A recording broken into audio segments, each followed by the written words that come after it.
Now, there are very few EU capitals where you can buy property cheaply and indeed offer good investment prospects for the future. We can use examples in Western Europe like London, Paris, where property prices are very, very high and yields are very low. But indeed, there are many other capitals where really they don't offer good prospects. So in the EU, even places like Rome, where property prices are not so expensive, yields are very, very low.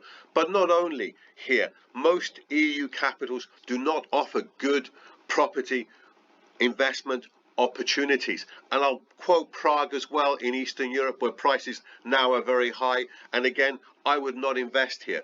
But I've got 5 places, 5 EU capitals where I think could still offer good opportunities for the future. So coming in at number 5 is the city of Athens.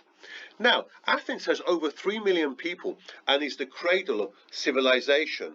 What makes Athens attractive as a real estate investment is that it is one of the most densely populated cities in Europe, and the population is actually increasing, albeit quite slowly. Athens is also a global travel hub with flights all over Europe and the rest of the world. And transport is also very good within the city, where you have a metro system, a good bus system, a tram system, and suburban electric trains. Now, a number of projects have also transformed Athens into a modern metropolis. And Athens also has the largest passenger port terminal in Europe. And prices in Athens have been rising over the last few years, but are still very reasonable. And the best place to buy property are in the central districts, where you can still pick up property for under 2,000 euros per square meter. Now, in the more elite areas of the south, you will pay over 3,000 euros per square meter. But if you do buy a 1 bed in the center, expect to get 6% gross yield, which is pretty good. You may even get more than that. Now, other good things are that Greece has frozen VAT tax on new builds until 2025. Tourism numbers have been growing in Athens, despite it being a very mature market. Property taxes have been lowered, and you pay no capital gains tax if you sell your property after 5 years. Now, we also have to take into account the negatives. We cannot deny that the total government debt to GDP in Greece is very high at around 200%. So this is definitely a worry. And rental income tax is also high in Greece, as is youth unemployment. So there are serious disadvantages as well. Coming in at number 4, and this is probably will surprise a few of you, it is the city of Warsaw. Now, with a population of around 1.8 million, many people describe Warsaw as the Paris of the East, and it is very much an underrated city. Average property prices are not low at around 13.5 zloty per square meter, which is about 2,850 euros per square meter. But we have to take this against the backdrop of very high inflation, which currently stands at over 16%.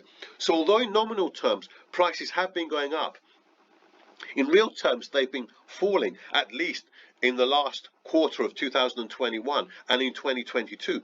We also have to consider that wages in Warsaw have been rising rapidly. Year to May 2022, they had risen by over 13%, and I believe this trend has continued. But in some sectors, the wage growth was even higher, with the IT sector at around 40%. Therefore, property is more affordable for locals than you may think. Another reason to be optimistic about Warsaw is due to the fact that Warsaw's population has risen in 2022 by 17% as of April 2022 due to the refugees from the Ukraine. Long term, this will only push up prices as demand will increase, and this has been a real game changer.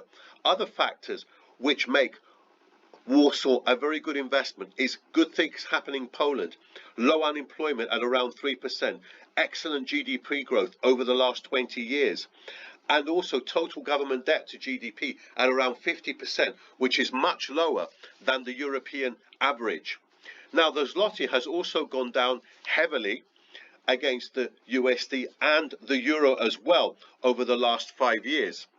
And let's take a look at it. 1 USD got you 3.6 zloty in 17. In 2022, it gets you 4.9. And 1 euro got 4.24 zloty in 17 and now gets you 4.75. So this potentially could be very good if you're buying from abroad. Finally, the Polish people, for me, are very hardworking. Many speak several languages, and I do think they are a very, very good, intelligent, hard-working race of people. And the gross yields are not bad too, at around 5 to 5.5%. However, rental income tax in Poland is quite high, and there are still some kind of affordability for locals, so you do have to take that into consideration, but a bright future. Now, coming in at number 3 is Budapest. With a population of around 1.7 million, Budapest is really a beautiful city where property prices are still relatively low. You can still find property in districts 5 and 6 for under 3,500 euros per square meter, which is very, very good for excellent, beautiful central areas of an EU capital. Now, in other cheaper districts, you can still find property for well under 2,000 euros per square meter. So again, that says very good value.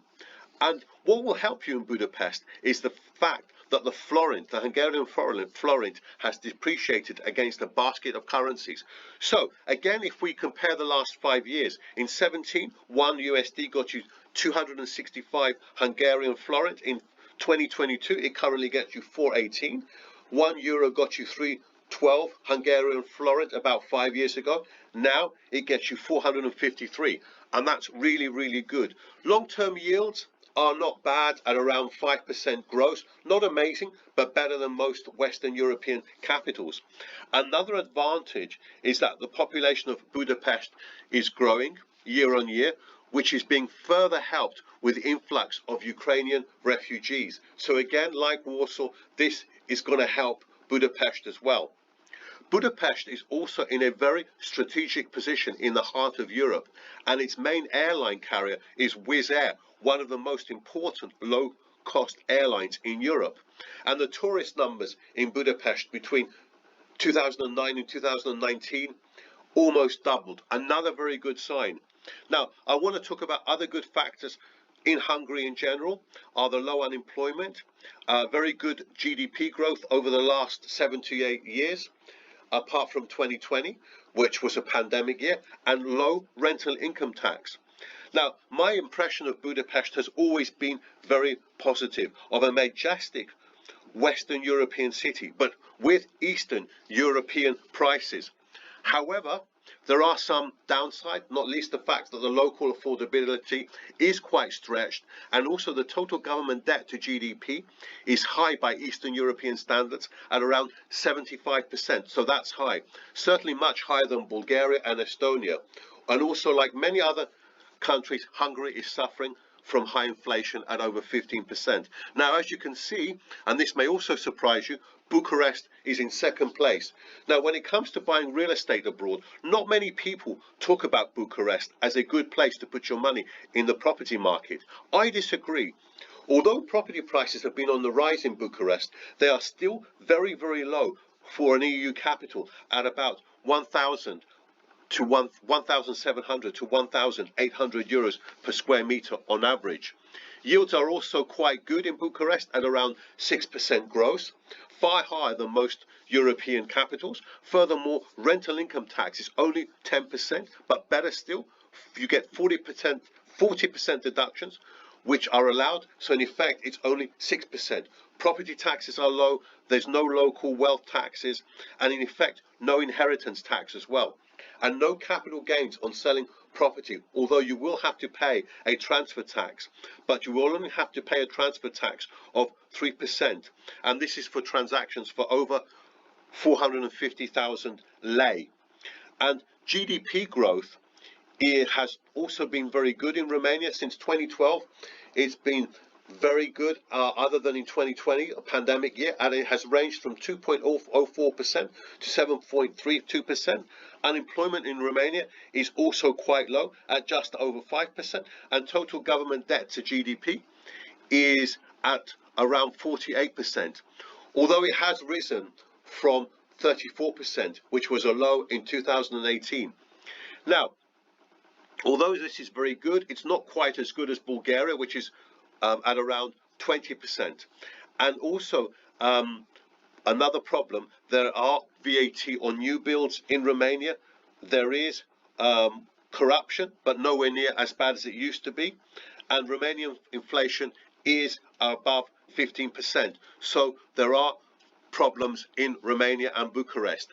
Now, coming in at number one, and this will not surprise you, it's Sofia. With a population of 1.25 million, Sofia is really a popular place for foreign real estate buyers, and with good reason. In this underrated EU capital, the industry has been booming, in particular IT industry, with over 100 IT companies now present in the city. And if we look back to Sofia, around 25 years ago, there was no metro system, but there are now 4 metro lines, and they are still expanding the metro system. So you're going to see more stations coming up in the future. And this does show that the city is ever evolving, ever improving. And the population of Sofia is also immensely well educated, with over 50% of the working population of the city having a university degree, about double the national average. And also Sofia accounts for around 40% of Bulgaria's GDP and over 50% of foreign investment into the country. So you can see how important a city it is. Now, unfortunately, you cannot really find any good property here for under €1,000 per square meter. Those days are gone. You're looking at around €1,700 on average per square meter. But nevertheless, this is still very, very good for an EU capital. And also, I think the future is looking good, in particular due to the fact that the total government debt to GDP in Bulgaria is very, very low at around 20%, and this should ensure that taxes remain very, very low.